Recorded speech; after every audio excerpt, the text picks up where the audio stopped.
Savol quyidagicha. 6 ayrilgan 6 teng 8. Bitta qalamni joyini o'zgartiring.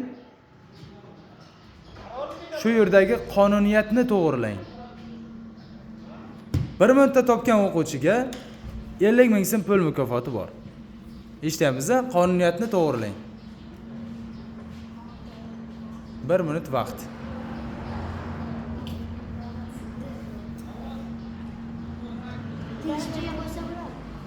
Tenglikni to'g'rilang yoki qonuniyatni to'g'rilang. 1 minut vaqt sizlarga. Bitta qalamni joyini o'zgartiring. Nima? 6 ayrilgan 6. O qalamni qayerga qo'yasan? 6 ayrilgan 6 teng 8. 6 ayrilgan 8. 8 ayrilgan 10. Çünkü Xo'p. ikkita bo'lsa Mantiqiy fikrlaylar.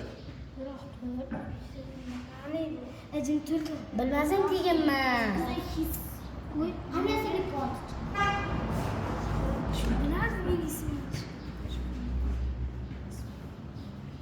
Pullik vaqtlaring tugadi bolalar. 1 minutdan oshib ketdi. 2 minut. Ko'rdingizmi, siz topilmaydi. Osonidan qo'ying. Oson bu. Javobini aytaman hozir. Topolmadingmi? 50 ming so'm yutib olishlaring mumkin edi. Javobini aytayapmi? Demak qaraymiz.